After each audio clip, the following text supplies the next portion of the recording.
Hello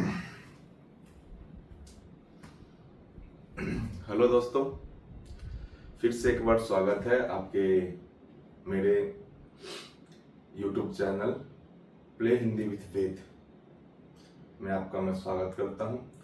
आज मैं आप लोगों को 10वीं कक्षा के व्याकरण का पहला चैप्टर प्रारंभ करने जा रहा हूं, जो है अलंकार। इस एग्जाम में तो 4 नंबर के क्वेश्चन तो फिक्स है, वो आप लोग को भी पता है कि 4 नंबर के क्वेश्चन यहाँ से पूछे जाएंगे।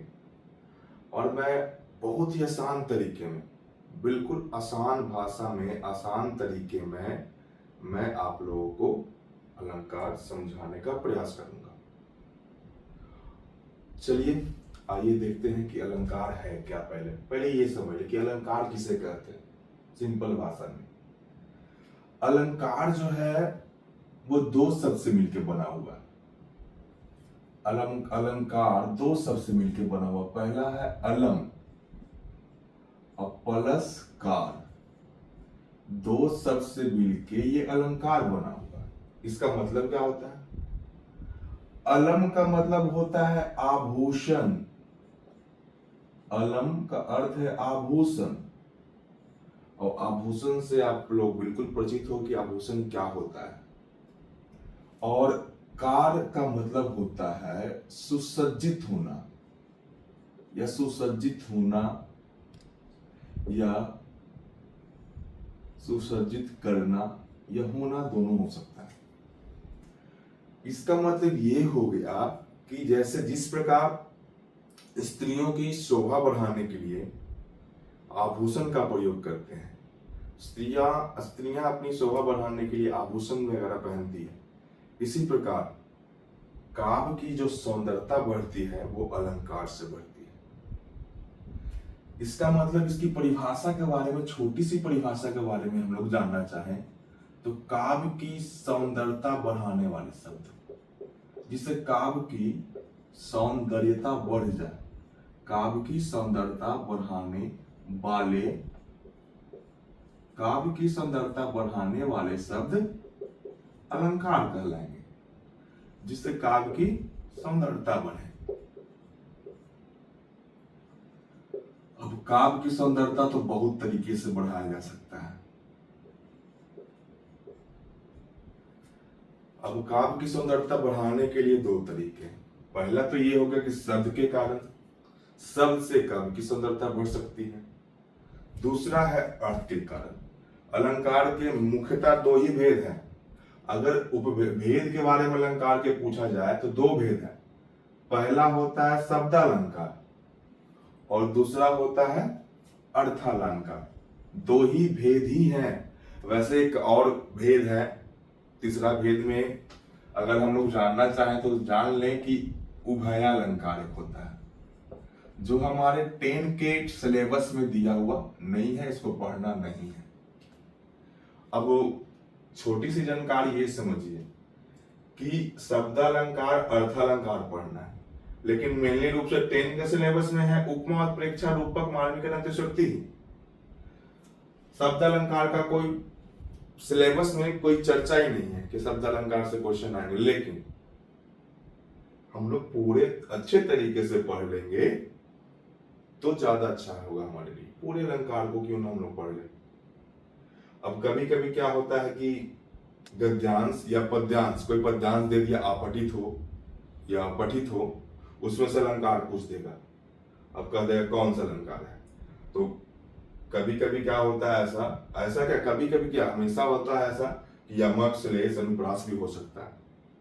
तो वैसे क्लास 9 के सिलेबस में यमक, श्लेष, अनुप्रास आप लोग पढ़े होंगे। 9, 10 दोनों में तो अलंकार पढ़ना ही है, लेकिन 10 का सिलेबस में यही 5 का वर्णन है, लेकिन हम पूरा पढ़ेंगे। चलिए, अलंकार के बारे में हमको पता लग गया कि जिस प्रकार स्त्रियों की शोभा बढ़ाने के लिए आभूषणों का प्रयोग किया जाता है, उसी प्रकार काव्य की सौंदर्यता बढ़ाने के लिए हम लोग अलंकार का प्रयोग करते हैं, मतलब जिससे काव्य की सौंदर्यता और बढ़ जाए। ठीक है, 2 भेद है, शब्दालंकार और अर्थालंकार। शब्दालंकार क्या है कि जहां शब्द के कारण चमत्कार उत्पन्न होता है। अब चमत्कार उत्पन्न का मतलब होता है परिवर्तन होना या सौंदर्यता बढ़ना। जहां शब्द के कारण, जिस काव्य में जहां शब्द के कारण चमत्कार उत्पन्न होता है, जहां शब्द के कारण चमत्कार उत्पन्न होता है, वहां होता है शब्दा अलंकार। शब्द के कारण मतलब जिससे शब्द से जो सौंदर्यता बढ़े अलंकार में, वो शब्द अलंकार कहा जाएगा। और शब्द अलंकार के 3 ही भेद हैं, एकदम फिक्स है, चौथा भेद मत पढ़ लीजिएगा आप लोग। शब्द अलंकार के 3 भेद कौन कौन है? अनुप्रास, यमक और श्लेष।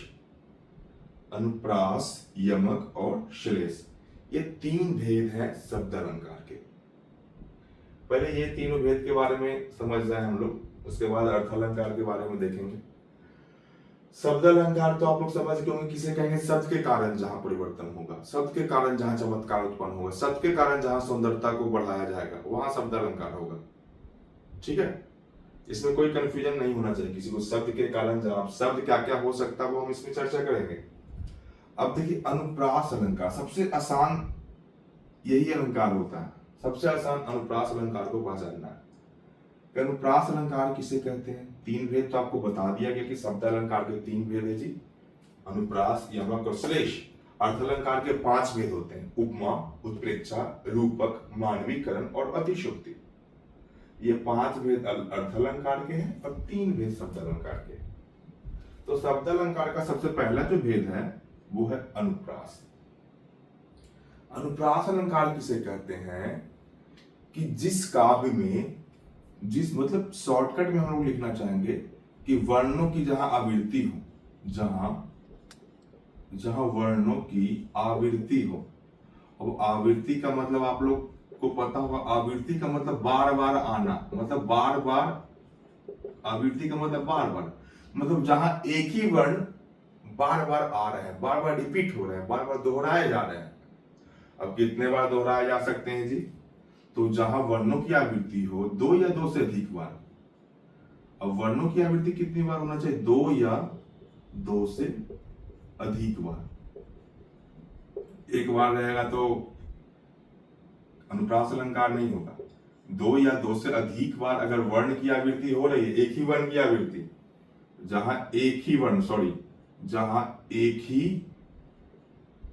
वर्ण की आवृत्ति अगर बार बार हो रही है तो वह अनुप्रास अलंकार होगा। ठीक है, और वर्ण की आवृत्ति में जैसे देखा जाए, अब एग्जाम्पल के तौर पे हम लोग लेते हैं, उदाहरण के तौर पे इसको भी थोड़ा सा मिटा लेते हैं। उदाहरण के तौर पे अगर हम लोग लेंगे अनुप्रास अलंकार का, कि जैसे रघु, ये बहुत आसान एग्जाम्पल, रघुपति, राघव,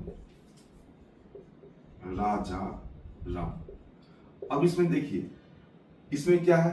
रावण यहां भी है, रावण यहां भी है, रावण यहां भी है, यहां भी रावण है।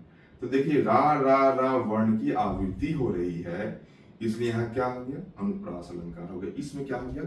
रावण की आवृत्ति हो रही है। देखिए, 2 या 2 से अधिक वर्ण वाला है।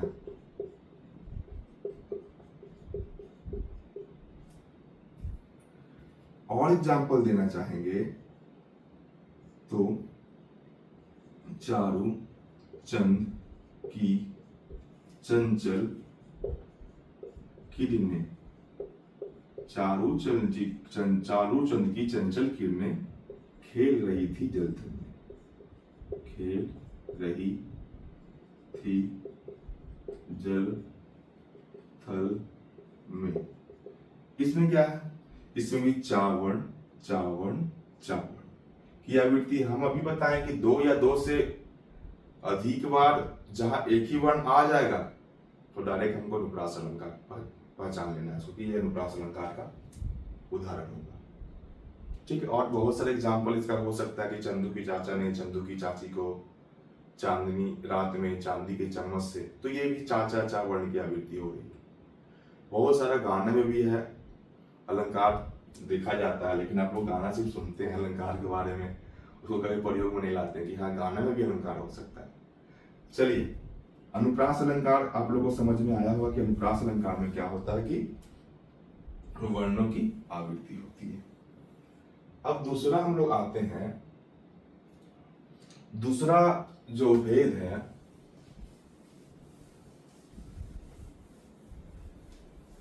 नीचे थोड़ा नहीं लिख रहा है कि कैमरा हो सकता है कि कट जाए। दूसरा जो भेद है वो है यमक अलंकार। दूसरा भेद यमक अलंकार है।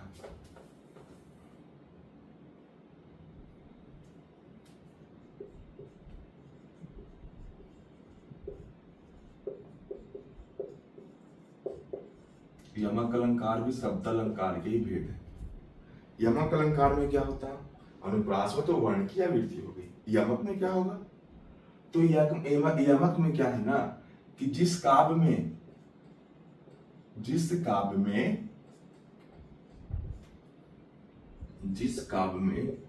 एक ही शब्द दो या दो से अधिक बार आया, जिस काव्य में एक ही शब्द दो या दो से अधिक बार आए, परंतु अधिक बार आए, परंतु क्या है, परंतु हर बार क्या हो उसका भिन्न भिन्न अर्थ होगी। हर बार उस शब्द का क्या होगा, भिन्न भिन्न अर्थ होगा, अलग अलग अर्थ होंगे, भिन्न भिन्न अर्थ होंगे।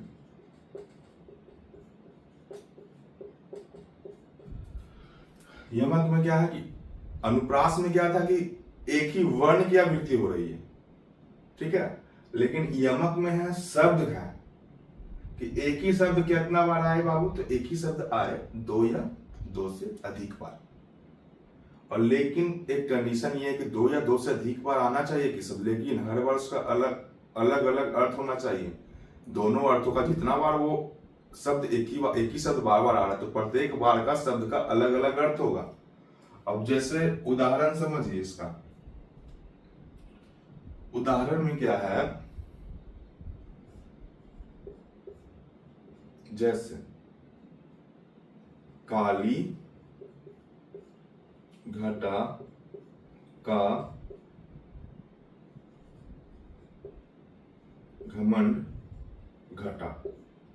अब देखिए यहां एक ही शब्द कौन कौन दो बार है जी, तो पहला तो ई घटा है, दूसरा ई घटा। देखिए एक ही शब्द आया, दो बार आया, तो यहाँ यमक अलंकार हुआ, लेकिन दोनों बार अर्थ इसका अलग अलग। जैसे देखिए काली घटा, यहाँ ये घटा का मतलब क्या हो गया ना, पहला घटा का मतलब हो गया बादल, ठीक है, और दूसरा घटा का मतलब हो गया वो कम होना। पहला घटा का मतलब हो गया बादल, और दूसरा जो घटा दिया हुआ है यहाँ पे उसका मतलब हो गया कम होना। तो शब्द एक ही है दोनों, लेकिन इसका अर्थ अलग अलग है हर बार। तो देखिए ये यहाँ पे अलंकार कैसे हुआ, तो देखिए काली घटा, अगर घटा की जगह हम बादल लिख देते, काली बादल का घमंड कम होना, तो कुछ अच्छा नहीं लगा हमको सुनने में। तो यही चीज क्या है, काली घटा का घमंड घटा, तो थोड़ा सा हमको अच्छा लगा इसको, तो इसलिए अलंकार का प्रयोग करते हैं। अगर और एग्जाम्पल इसका देखना हम लोग चाहेंगे यमक का, जैसे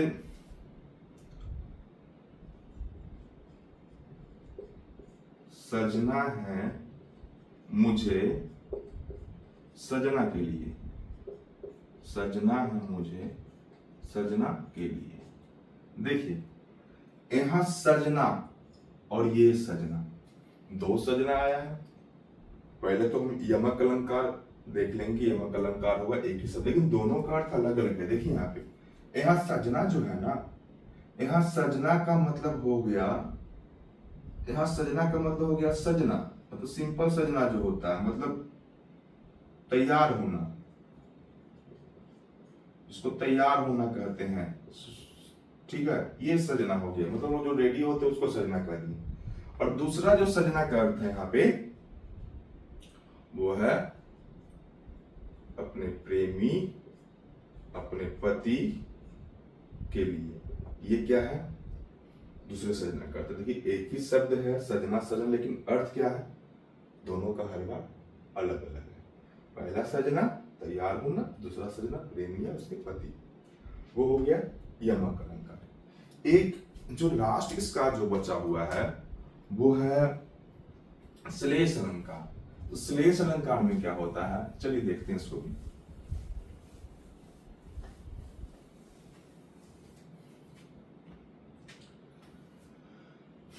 तीसरा जो है श्लेष अलंकार। श्लेष अलंकार में क्या है? श्लेष अलंकार, श्लेष का मतलब ही होता है चिपकना या चिपका हुआ, चिपकना या चिपका हुआ। इसका मतलब, इसकी परिभाषा देखिए, परिभाषा वगैरह तो नहीं लिखने के लिए आ सकता है बोर्ड में, मेनली है अलंकार को पहचानना कि कौन से अलंकार का। 4 प्रकार से क्वेश्चन आ सकता है अलंकार में। पहला क्या है ना कि पहला प्रकार का क्वेश्चन ये हुआ कि अलंकार के भेद का नाम लिखना है जी, कि कौन सा अलंकार का अलंकार के भेद लिखना है जी। पहला चीज तो ये आएगा पहला। दूसरा ये हो गया, दूसरा भी चारों अलंकार के भेद ही आएगा। एक क्या होगा ना कि कोई कहेगा कि यमक अलंकार का एक उदाहरण दीजिए, यमक अलंकार का उदाहरण दीजिए। एक पैटर्न ये हो गया, यमक अलंकार का उदाहरण लिखिए, ठीक है। या कह दिया जाएगा कि एक एग्जाम्पल निम्नलिखित में से कौन सा अलंकार का भेद है, ठीक है। या परिभाषा से रिलेटेड भी क्वेश्चन पूछा जा सकता है कि कौन सा अलंकार है जिसमें शब्दों की आवृत्ति होती है लेकिन प्रत्येक बार उसका अर्थ भिन्न भिन्न होता है, तो वो यमक अलंकार है। तो क्वेश्चन किसी तरीके से पूछा जा सकता है। चलिए अब श्लेष अलंकार। श्लेष का मतलब होता है चिपका, चिपकना या चिपका हुआ। इसमें क्या है कि जहां क्या है कि श्लेष अलंकार में जहां या जिस काव्य में जहां एक ही शब्द के भिन्न भिन्न अर्थ हो, जहां एक ही शब्द के भिन्न भिन्न अर्थ हो, एक ही शब्द है भिन्न भिन्न अर्थ हो, एक ही शब्द के भिन्न भिन्न अर्थ। देखो यमक और श्लेष में लोगों को कंफ्यूजन होता है।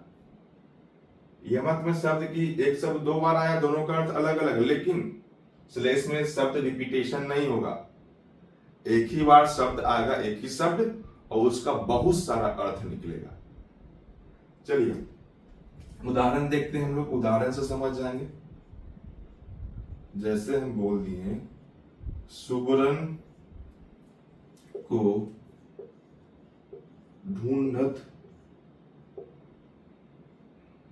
फिरत कवि व्यभिचारी चोर। देखिए अब यहां एक ही शब्द है, कौन जी? सुबरन। एक ही शब्द है सुबरन, तो ये पहले समझना पड़ेगा कि ये श्लेष अलंकार है कि नहीं। तो सबसे पहले ये देखना है कि ये अनुप्रास तो होने वाला है नहीं। यमक में बताए हैं कि एक ही शब्द है, रिपीटेशन होगा लेकिन अर्थ अलग अलग होगा, तो होना कौन होगा? सुबरन जो होगा वो श्लेष अलंकार, क्योंकि एक ही शब्द है यहाँ पे और कोई शब्द नहीं दिखा रहा है। कवि का मतलब कवि होता है, व्यभिचारी का मतलब होता है जिसका रूप अच्छा ना हो, और चोर का मतलब चोर होता है। तो शब्द सिर्फ एक ही बचा है, सुबरन। सुबरन का अर्थ 3 चीज के लिए हुआ वो। अब देखिए कवि के लिए जो सुबरन का अर्थ होता है, कवि के लिए जो सुबरन का अर्थ है वो होता है अच्छे। कवि क्या कहेगा? कवि के लिए क्या चाहिए? तो कवि के लिए चाहिए अच्छे शब्द।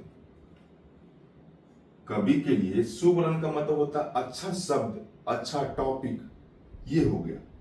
और व्यभिचारी, व्यभिचारी का मतलब होता है जिसका रूप खराब हो। तो व्यभिचारी का रूप अगर खराब हो तो क्या चाहिए इसको जी? तो सुबरन का अर्थ हो गया व्यभिचारी के लिए अच्छा रूप। और चोर के लिए सुबरन का अर्थ हो गया बाबू क्या? चोर के लिए जो सुबरन का अर्थ हो गया वो हो गया सोना। देखिए एक ही शब्द हुआ और अर्थ क्या हुए उसके? भिन्न भिन्न हुए। सुबरन शब्द हुआ, सुबरन का अर्थ कवि के लिए हो गया अच्छे शब्द, सुबरन का अर्थ व्यभिचारी के लिए हो गया अच्छा रूप, सुबरन का अर्थ शोर के लिए हो गया सोना। शब्द एक ही है लेकिन अर्थ इसका 3 निकला। एक एग्जाम्पल मैं और आपको देना चाहूंगा।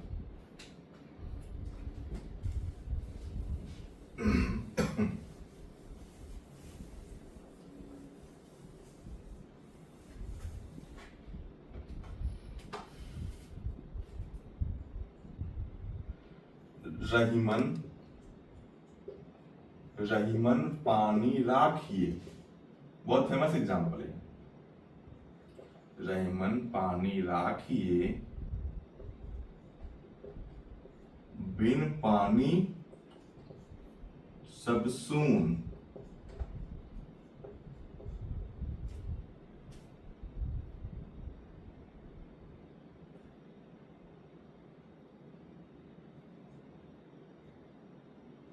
पानी गे न उबरे, पानी गे न उबरे, मोती मानसून।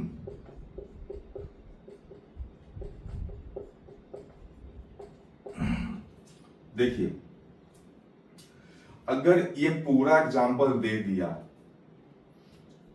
तो ये दो, देखिए एक चीज और समझ लीजिए, जरूरी नहीं है एक अलंकार का उदाहरण दो दो अलंकार के रूप में भी प्रयोग किए जा सकते हैं। मानवीकरण अलंकार अतिशयोक्ति भी हो सकता है, अतिशयोक्ति अलंकार मानवीकरण भी हो सकता है। तो एक अलंकार का प्रयोग जरूरी नहीं कि जो ये है सिर्फ ये श्लेष अलंकार में ही प्रयोग किए जाएंगे, नहीं। अगर ये पूरा हम ये रहमन पानी राखी पूरा का एग्जाम्पल हम लेंगे तो ये यमक अलंकार होगा, क्योंकि पानी पानी पानी 3 वर्ड शब्द आया और हम बताए थे कि एक ही शब्द अगर एक बार से अधिक आया सबका अर्थ अलग अलग होगा। यहाँ पानी का अर्थ अलग है, यहाँ पानी का अर्थ अलग है, यहाँ पानी का अर्थ अलग। लेकिन हम पूरा इसलिए आप लोग को लिखे कि आपको समझाने के लिए, बहुत सारा बुक में पूरा दिया हुआ है श्लेष, लेकिन ऐसा नहीं है। सही है, तो इसमें क्या है कि पानी गे न उबरे मोती मानसून, ये पानी है, तो इसी का एक सब यही सिर्फ लाइन जो है श्लेष अलंकार है। पूरा का एग्जाम्पल लेंगे तो यमक अलंकार होगा। तो देखिए पानी का अर्थ 3 लोगों के लिए हुआ। पानी के लिए जो मोती का अर्थ होता है, पानी के लिए जो मोती का अर्थ वो होता है चमक। अगर मोती में चमक नहीं रहेगा तो कोई फायदा नहीं, क्या काम है उस मोती का। मनुष्य के लिए जो पानी का अर्थ हुआ, मनुष्य के लिए जो पानी का अर्थ हुआ वो हो गया इज्जत। मनुष्य के लिए पानी का अर्थ हो गया इज्जत। मनुष्य को सबसे ज्यादा क्या प्यारा है, अपना इज्जत। तो इसका मतलब ये पानी के लिए, पानी का जो मनुष्य के लिए पानी का अर्थ होता है वो इज्जत होता है। दूसरा चीज लास्ट एक है चून। तो चून जो है, चून के लिए पानी का अर्थ हुआ वो गीला करना, गीला करना। चून का मतलब जो आटा वगैरह होता है ना, वो चून होता है। तो अगर पानी नहीं रहेगा तो चून नरम होगा कैसे? बिना पानी का चून का क्या काम? कुछ नहीं हो सकता बिना पानी का, जब तक इसको गीला नहीं करेंगे। ना रोटी बनाई जा सकती है, ना कुछ और बनाई जा सकती है। तो पानी के लिए 3 अर्थ हुआ। मोती के लिए पानी का अर्थ होता है उसका चमक, मनुष्य के लिए उसका पानी का अर्थ हो गया उसका इज्जत, और चून के लिए पानी का अर्थ हो गया गीला करना। तो इस प्रकार श्लेष अलंकार का उदाहरण मैंने दिया। एग्जाम्पल तो बहुत सारे हैं कि दुनिया में इतना सारा एग्जाम्पल है कि दिया नहीं जा सकता, बहुत सारे एग्जाम्पल हैं। तो आशा करते हैं कि आपको ये अलंकार का जो शब्द अलंकार का भेद है वो अच्छे तरीके से समझ में आया होगा। और अगर किसी को कोई प्रॉब्लम है तो वो कमेंट बॉक्स में आके कमेंट करके हमसे क्वेश्चन पूछ सकता है, हम उसका जवाब बिल्कुल देंगे। अगर आपको ये वीडियो अच्छा लगा हो तो प्लीज लाइक और सब्सक्राइब करना ना भूलें। Thank you.